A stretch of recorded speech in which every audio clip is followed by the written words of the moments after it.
Bonjour à tous, j'espère que vous allez bien. Aujourd'hui on se retrouve pour une toute nouvelle vidéo. Trêve internationale, ce qui veut dire que pas de débrief, pas d'avant-match, donc on va se concentrer sur des vidéos annexes. Et cette vidéo concerne le tirage au sort de la Ligue des Champions pour le Barça, et je vais aussi analyser celui des clubs français parce que je fais ce que je veux, c'est ma vidéo, c'est ma chaîne. Juste avant de commencer, un grand merci à AD Design pour cette miniature. N'hésitez pas à aller le contacter en DM pour vos projets personnels ou pour faire un cadeau à quelqu'un. Il fait vraiment un travail de qualité, comme vous pouvez le voir avec les nombreuses miniatures qu'il me fait. Je vous mets tous ces liens en description et à l'écran. Également, n'oubliez pas de liker la vidéo, de la commenter, de la partager, de vous abonner et d'activer la cloche. Ça m'aide vraiment énormément. Merci à tous ceux qui le feront. Donc, j'ai le tirage au sort du Barça sous les yeux. Je vous le mettrai bien évidemment également à l'écran pour que vous le voyez. Bien évidemment, je vais pas le laisser toute la vidéo parce que sinon vous allez vous faire chier. Donc, je vais vous faire match par match, c'est-à-dire le premier match, le deuxième match, etc. Parce que j'ai fait exprès, bien évidemment, d'attendre pour un peu analyser. Je me suis dit que ça ferait plus de contenu pour cette trêve internationale. Donc, concernant la première journée, on a Newcastle à St James Park.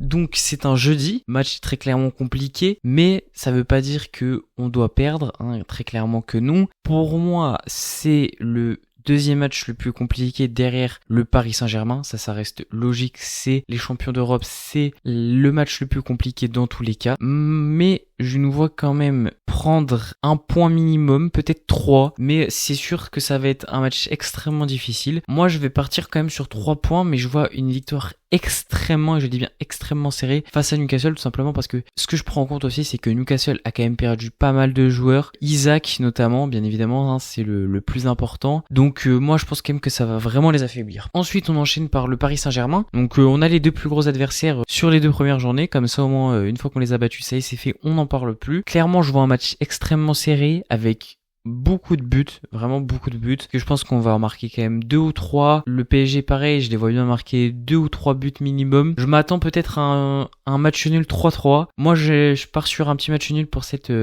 rencontre. Ensuite, le 21 octobre, on affronte l'Olympiakos. Là, c'est un tirage extrêmement facile parce que l'Olympiakos chez eux, là ça aurait été compliqué, mais on est à domicile. Donc moi, l'Olympiakos à domicile, avec tout le respect que je leur dois, c'est grosse victoire et victoire obligatoire. Ensuite, Bruges à l'extérieur le 5 novembre. Pareil, je vois beaucoup de gens qui disent oui, Bruges c'est très fort, pas sous-estimé, etc.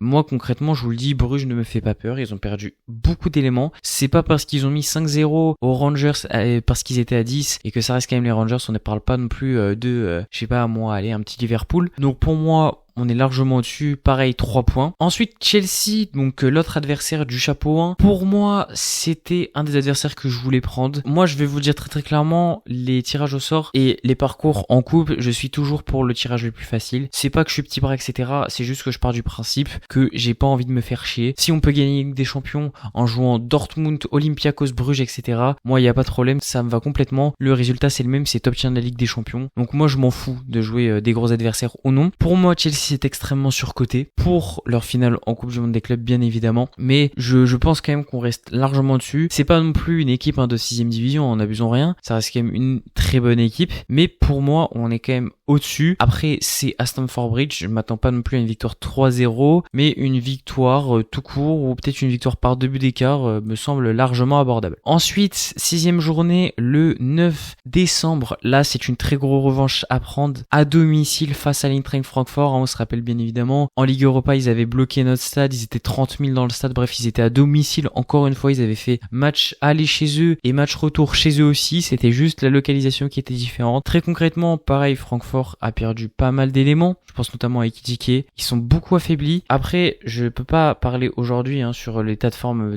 des équipes qu'on va jouer en novembre, donc je suis limité bien évidemment, mais actuellement je suis plutôt confiant sur le sujet concernant Francfort, même si oui ils ont bien commencé la Bundesliga. Bon, c'est pas du tout la même chose d'affronter Hoffenheim et le Werder Bremen que le Barça, avec tout le respect que je dois à ces deux équipes là. Donc pour moi pareil, victoire contre l'Eintracht Francfort avec, je pense sans trop m'avancer, une victoire par au moins 2-3 buts d'écart. Ensuite on passe à une nouvelle année, le 21 janvier face au Slavia Prague à l'extérieur. l'extérieur. Oui, le déplacement est compliqué, on connaît les ambiances en Europe de l'Est, mais encore une fois, largement au-dessus de cette équipe. Je m'attends à une grosse victoire, un peu comme le 5-1 qu'on avait mis à l'Étoile Rouge de Belgrade l'année dernière. Et enfin, petit match important pour Unibargi face à Copenhague à domicile. Pareil, Copenhague, oui, c'est une belle affiche pour Copenhague, c'est cool, mais on reste encore une fois beaucoup trop supérieur pour eux. En tout cas, selon moi. Sur les barrages, oui, ils ont fait face à Bâle, ils ont gagné, ils ont battu Malmö, etc. C'est cool,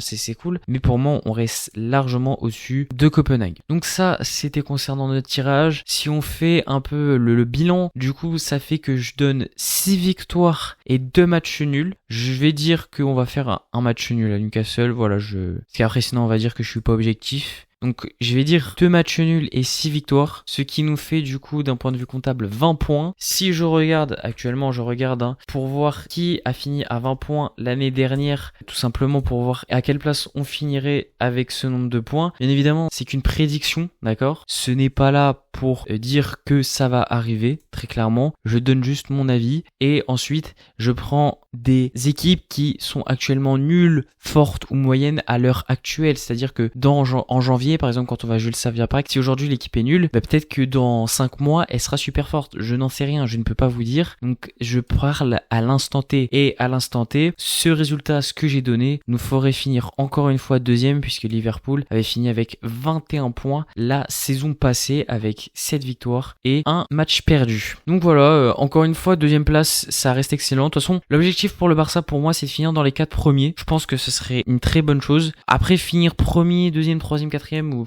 il y a quelques différences, on va pas se mentir. Mais pour moi, l'important, c'est quand même de finir clairement sur ces 4 premiers et au minimum dans le top 8 pour s'éviter bien évidemment des barrages. Ça, c'est clair et net. Donc voilà, maintenant j'aimerais passer du coup au tirage au sort des clubs français parce que je tiens à le faire, c'est ce que j'avais fait aussi l'année dernière. J'avais analysé le tirage au sort des clubs français. Je vais commencer par Monaco qui joue donc Bruges à l'extérieur, City à domicile, Tottenham à l'extérieur, Paphos à l'extérieur, Bodo Glimt à l'extérieur, le Real à l'extérieur et la Juve à domicile. Face à Bruges, moi je m'attends quand même à une victoire de Monaco qui reste pour moi supérieure. Leur mercato est extrêmement intéressant. Pogba, Ansu Fati, leur équipe est très solide également. Ils ont plutôt bien commencé la Ligue 1. On parle quand même de 2 victoires et une défaite face à Lille dans la fin du temps réglementaire. Donc voilà, ça reste quand même compliqué. C'est à Lille, c'est pas facile. Leur début de saison est plutôt bien. Donc moi, je vois bien une victoire contre le Club Bruges. Contre City, même à domicile, même si City est moins performant en ce moment, je les vois pas faire quelque chose. Voilà, peut-être une défaite serrée, mais pas plus. Pareil pour Tottenham. Je pense qu'ils arriveront pas à prendre plus que 0 points, très honnêtement. Contre Bodo Glimt, ça c'est clairement un 3 points à aller chercher. Malgré le fait que ça soit à l'extérieur, Bodo Glimt reste une équipe clairement inférieure. Ça c'est clair et net.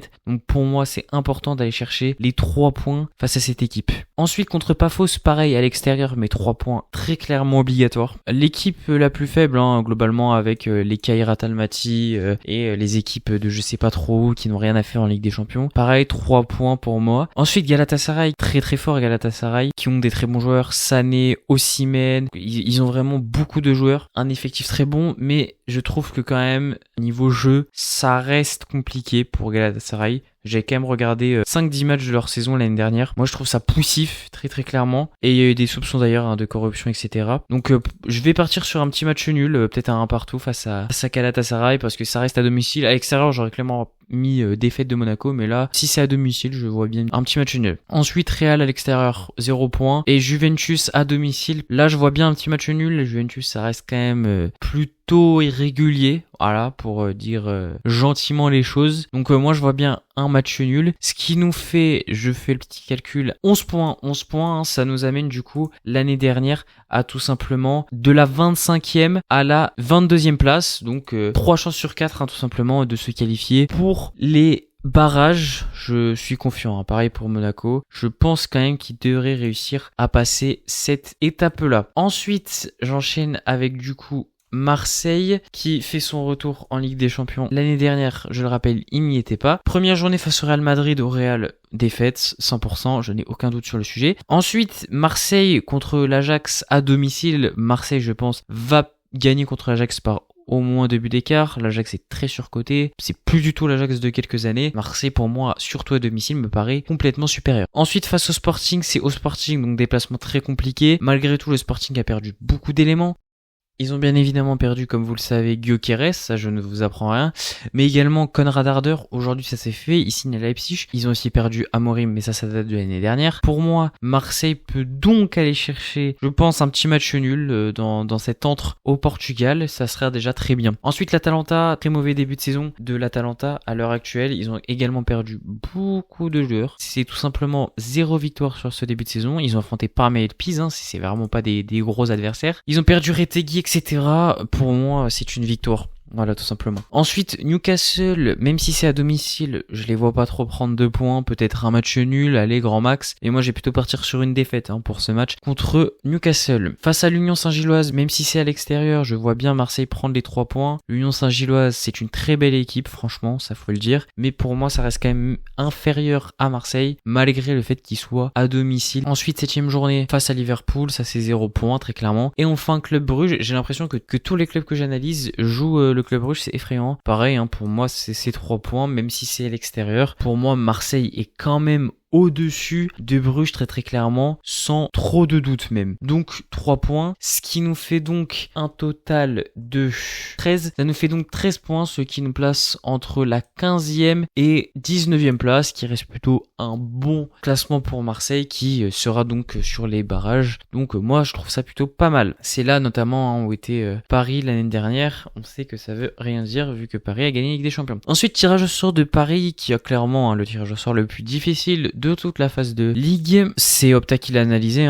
ils l'ont dit, tirage le plus difficile, forcez-eux parce que franchement c'est dur. PSG contre Atalanta à domicile pour le PSG, 6 victoires, sans aucun doute. Comme je l'ai déjà expliqué, l'Atalanta, ça reste très faible, trop d'éléments perdus, donc pour moi, 6 victoires. Face à Barcelone, pareil, un petit match nul pour le PSG face au Barça. Pour moi, je vois bien vraiment un 3-3, un résultat comme ça. Le PSG, comme le Barça, peut totalement aller chercher la victoire. Moi, ça me choquerait pas. Tous les résultats sont possibles sur ce match. Ensuite, 3ème journée, Leverkusen PSG. Leverkusen a viré son coach. Ils ont viré Ten Hag aujourd'hui. Le jour où je fais la vidéo, c'est le 1er septembre, donc lundi. Donc pour moi, victoire du PSG sans trop de doute. Leverkusen, c'est tellement, mais vraiment tellement affaibli sur ce mercato, c'est juste fou. Je vais pas faire tous les transferts qu'ils ont fait, mais entre Hincapié, Ta, Wirtz et j'en passe, c'est très grave. Je sais même pas s'ils vont finir top 10 Leverkusen cette saison, très sincèrement. Donc pour moi, victoire facile, même si c'est à l'extérieur. PSG Bayern, très gros choc ça, très très gros choc. Je m'attends à un beau match, mais un match serré, pas avec beaucoup de buts, peut-être un 2-1, 1-0, quelque chose comme ça. Et je vois quand même le PSG s'imposer face à ce Bayern, surtout à domicile. Ensuite, PSG Tottenham, très très gros match. On l'a vu de toute façon sur ce début de saison, Tottenham joue très bien, mais malgré leur défaite sur ce week-end, pour moi c'est une très belle équipe,